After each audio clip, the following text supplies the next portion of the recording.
Hey everyone, welcome to Raj economics and commerce classes. मैं हूं नीरज कुमार और आज मैं आप लोगों के बीच आ गया हूं इंडियन इकोनॉमी का नेक्स्ट सेक्शन को लेकर के, जिसमें डिस्कस करने वाले हैं प्रॉब्लम्स ऑफ इंडियन एग्रीकल्चर, है ना। इसके पहले मैंने बताया था इंडियन एग्रीकल्चर के क्या फीचर्स हैं, है ना। इंडिया में एग्रीकल्चर का क्या इंपॉर्टेंस है, वो ऑलरेडी मैं बता चुका हूं, है ना। तो चलिए डिस्कस करते हैं प्रॉब्लम ऑफ इंडियन एग्रीकल्चर। अब आगे हम लोग क्या देखेंगे, प्रॉब्लम्स ऑफ इंडियन एग्रीकल्चर, कि इंडिया का जो एग्रीकल्चर है इसमें किस तरह के प्रॉब्लम्स हमें देखने को मिलता है ना।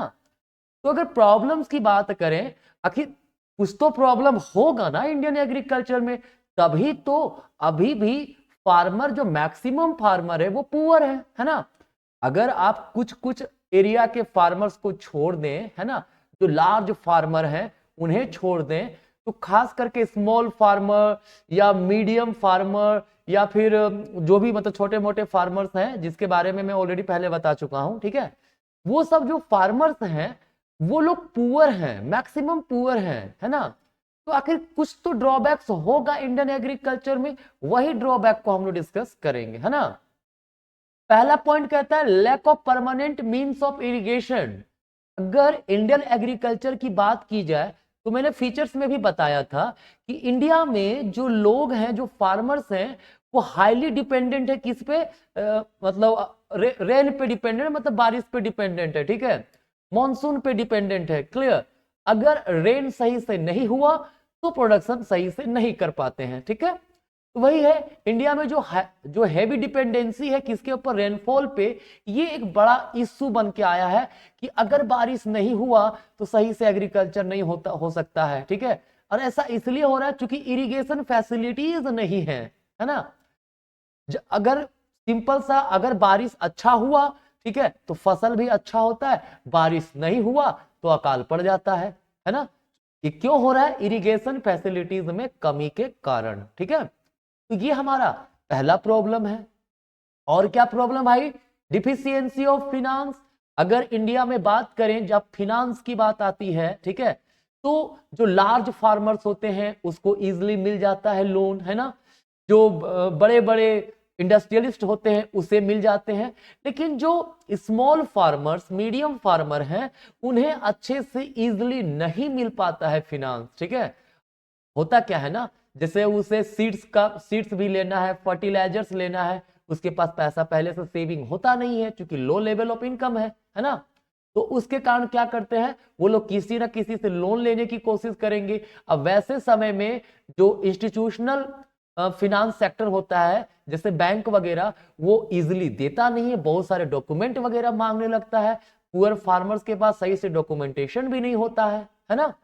तो मजबूरी में वो सब क्या करते हैं, वो सब महाजन लोग जो होते हैं ना, मनी लेंडर, है ना, लैंडलॉर्ड्स, है ना, उससे लोन ले लेते हैं। और ये लोग क्या करते हैं, बहुत ही high rate of interest charge करते हैं, जिसके कारण से उसका जो प्रोडक्शन किए फार्मर्स, उसका मैक्सिमम चीज चला जाता, मैक्सिमम जो प्रोडक्शन आउटपुट का वैल्यू है वो चला जाता है लोन चुकाने में। अगर फसल नहीं हुआ तो वो कर्ज के तले दब जाते हैं, वो दूसरे से लोन लेकर के पहला लोन चुकाते हैं और वो डेट ट्रैप में फंस जाते हैं। किसमें फंस जाते हैं, डेट ट्रैप में, ठीक है। डेट ट्रैप का मतलब होता है कि अगर एक ए व्यक्ति से कोई फार्मर लोन लिया, अब उसका फसल बर्बाद हो गया, है ना, नहीं कर पाया, मान लीजिए उसको चुका नहीं पाया, तो बी व्यक्ति से वो लोन लेकर के ए व्यक्ति को चुकाता है ना। इस तरह से लोन जो है हमेशा कर्ज में वो बना रहता है, ठीक है। तो ये एक बहुत बड़ा समस्या है किसमें, इंडियन एग्रीकल्चर में, राइट। और ये डिफिशियंसी ऑफ फिनांस होने के कारण जो पुअर फार्मर है, पुअर के पुअर ही बने रहते हैं, मतलब विशियस सर्कल ऑफ पॉवर्टी चला रहता है उनके साथ, ठीक है। आगे देखते हैं और क्या प्रॉब्लम भाई, कन्वेंशनल आउटलुक। देखिए कन्वेंशनल आउटलुक सिंपली इसका मतलब होता है कि अभी भी जो यहाँ के फार्मर्स हैं वो फार्मिंग को किस रूप में देखते हैं, फार्मिंग को देखते हैं जीवन निर्वाह के लिए, उसको जब बिजनेस के तौर पे नहीं सोचते हैं, एज एन एंटरप्रेन्योर वो नहीं सोचता है एग्रीकल्चरल सेक्टर को, ठीक है। कोई भी फार्मर प्रोडक्शन कर रहा है, जो मैक्सिमम फार्मर की मैं बात कर रहा हूं, सबकी नहीं, मैक्सिमम की बात कर रहा हूं, वो लोग एग्रीकल्चर का मतलब क्या समझते हैं कि भाई एग्रीकल्चर करेंगे तो खाने पीने का हो जाएगा, उसको बिजनेस वेंचर नहीं मानता है कि मतलब इसके थ्रू हम लोग अच्छा खासा प्रॉफिट भी कमा सकते हैं, वो नहीं करता है। ठीक है, और यही रीजन है कि जो फार्मर्स हैं मेनली वैसे प्रोडक्ट को प्रोड्यूस करते हैं जिससे उन्हें फूड सिक्योरिटी मिल सके, मतलब क्या मिल सके, मतलब खाने पीने का सामान मिल सके, है ना। राइस, व्हीट, जो बाजरा, ये सब चीजों का प्रोडक्शन करते हैं ताकि खाने के चीजों में कमी ना आए। ठीक है, जबकि वो उसके जगह पे वो सोच सकते हैं वैसे प्रोडक्ट जो कॉमर्शियल प्रोडक्ट होते हैं, है ना, जिसको बेच करके अच्छा खासा अर्निंग किया जा सकता है, उन सब का प्रोडक्शन नहीं करते हैं। क्लियर, यही रीजन है कि जो इंडियन फार्मर है, जो टिपिकल इंडियन फार्मर है, वो एज एन एंटरप्रेनर ग्रो नहीं करते हैं, वो एज अ फार्मर का फार्मर ही बने रहते हैं, जो फार्मिंग को सिर्फ और सिर्फ सब्सिस्टेंस के लिए तो देखते हैं, सिर्फ और सिर्फ जीवन निर्वाह के लिए उसका काम करते हैं उस पर। ठीक है, तो ये एक इंडियन एग्रीकल्चर का एक प्रॉब्लम है। और क्या प्रॉब्लम है भाई, स्मॉल एंड स्कैटर्ड होल्डिंग, जो लैंड का होल्डिंग है वो स्मॉल होल्डिंग है, छोटा छोटा टुकड़ा में बटा हुआ जमीन है ना। तो क्या होता है ना, स्मॉल होल्डिंग होने के कारण जो मॉडर्न टेक्नोलॉजी है उसका यूज नहीं कर पाते हैं, जैसे प्लगिंग करना है, ठीक है, मतलब हल, मतलब क्या बोलते हैं, जमीन को बनाना है, हल जोतना है। ठीक है, तो वैसे समय में क्या चाहिए, एक बड़ा लैंड एरिया रहेगा तब ट्रैक्टर का यूज अच्छा से कर सकते हैं, लेकिन हम लोग क्या करते हैं, छोटा छोटा लैंड होने कारण वहां पर ट्रैक्टर का यूज नहीं कर पाते हैं। ठीक है, बैल वगैरह का इस्तेमाल करके ही वो जमीन को बनाया जाता है। ठीक है, ये स्मॉल होल्डिंग का प्रॉब्लम हो गया, है ना। स्कैटर्ड होल्डिंग होता है, स्कैटर्ड होल्डिंग क्या होता है, जैसे मान लीजिए किसी व्यक्ति का एक छोटा सा जमीन यहाँ पे है तो अगला जमीन इधर है, काफी दूरी दूरी में, डिस्टेंस डिस्टेंस में अवेलेबल है उसका जमीन। ठीक है, छोटा छोटा टुकड़ा बटा हुआ है। क्लियर, तो एक फार्मर के लिए अगर इस लैंड पे ध्यान देगा तो पता चला यहाँ पे चरवाहा लोग जो होते हैं, ठीक है, वो उसका जब फसल बर्बाद कर दिया, पता चलेगा यहाँ ध्यान नहीं दे पाया, है ना। तो काफी 3 तरह के लोगों को रखना पड़ेगा उसे देखभाल करने के लिए। तो वैसे मैनेजमेंट में समस्या होता है, अगर यही 3 लैंड एक ही जगह होता तो एक ही व्यक्ति इजिली सब पे ध्यान दे सकता था ना। क्लियर, तो ये एक समस्या, ये एक प्रॉब्लम है किसका, इंडियन एग्रीकल्चर का। ठीक है, और क्या इश्यूज हैं भाई, और इशू है, कहता है एक्सप्लोटेटिव एग्रेरियन रिलेशन, मतलब जो अग्रेरियन जो एग्रीकल्चरल रिलेशन है इसमें एक्सप्लोइटेशन बहुत होता है। कौन एक्सप्लोइट कौन करता है भाई, लैंडलॉर्ड एक्सप्लोइट करता है किसका, टेनेंट का।